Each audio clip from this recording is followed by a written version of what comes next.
So today I'm going to be talking about steps versus cardio, which is best for fat loss. Now, I have utilized both of these in higher and lower quantities, but I also had a great question come into my DMs and I want to start answering these on here so I can help as many people as possible.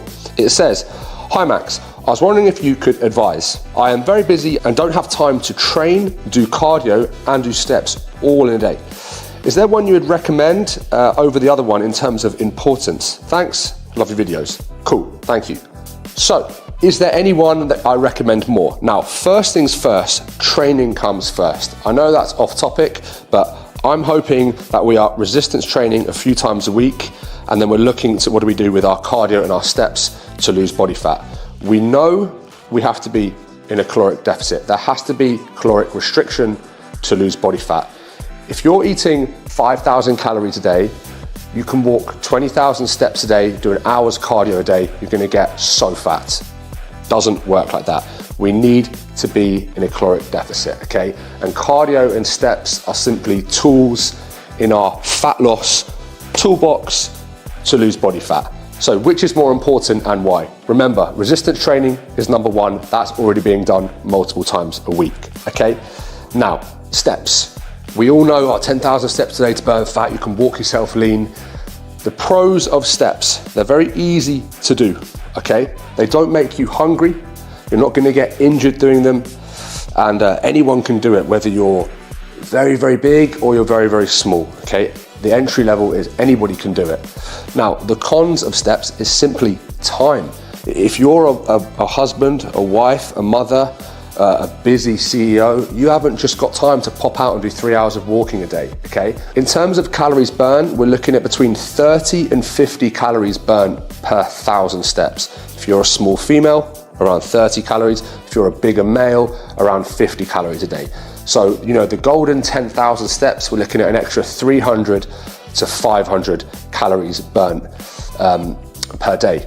If it's 50 calories per day, that's 3,500 calories burnt per week. It's an extra pound of fat loss. It gives us an extra 2 kilos per month. Technically, over 12 weeks, it can help us lose 6 more kilos. This is massive over time. It may not seem like a big deal now, but it's massive over time. Cardio. What are the pros of cardio? It burns more calories in a shorter space of time. We can increase the intensity instead of the time by going from a low intensity cardio to higher heart rate, HIIT cardio, okay? You can get a lot done in 15 minutes if you have an assault bike or a rowing machine or a spin bike next to you, or even a treadmill, okay? The cons of cardio, it will increase your appetite. There is a higher risk of injury. And if you're massively overweight, you're only really going to be able to kind of do steady state on certain machines, okay? Which one is best for fat loss? And you probably knew I was going to say this. We really need to utilize both. Don't just do one. Now, of course, if you're a busy CEO and you do not have the time and you have 1 hour between 5 a.m. and 6 a.m. to train, you're looking at, 40 minutes of weights, and then you can get a lot done in 20 minutes of HIIT, or even 10 minutes of HIIT. If you truly go as hard as possible and actually do high intensity interval training, 85% of your heart rate, 10 rounds will write you off for the whole day, okay? So you can get a lot done in a short amount of time. Everybody is different. If you're somebody that, works 9 till 5, has a job where you're quite active, you'll be able to get your steps a lot higher. You're somebody that should prioritize steps. We should always be doing a little bit of cardio in the week. We should always be resistance training, and we should always be trying to get our steps in. But obviously, Mr. Part-Time Joe, who can get 15,000 steps in a day, is gonna have a lot of an easier time getting lean than CEO Bill, who only has an hour 5 times a week to train and has to be in and out and super diligent with his training. But in an ideal world, we want to utilize both. Aim for a step count and try and hit it consistently. It might be 6,000 for you because you're so busy. Guess what? You have to do more cardio, okay? And if you only have 15 minutes, you're probably gonna have to do a slightly harder cardio session, okay?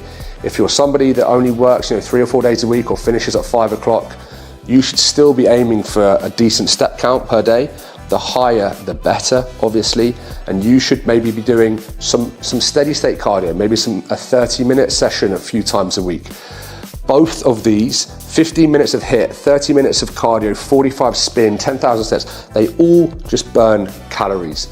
That is it. If you're overeating and you're in a surplus, you can do all of these. You won't ever lose a pound, okay?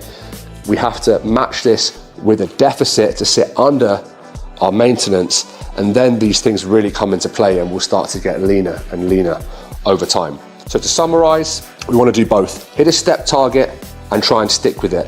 If you have the time, push it up. Cardio, do as much as you can recover from without getting injured, okay? Use them both, resistance train, but most importantly, stay in a calorie deficit. If you do all 4 of these things, you'll find getting lean very, very easy.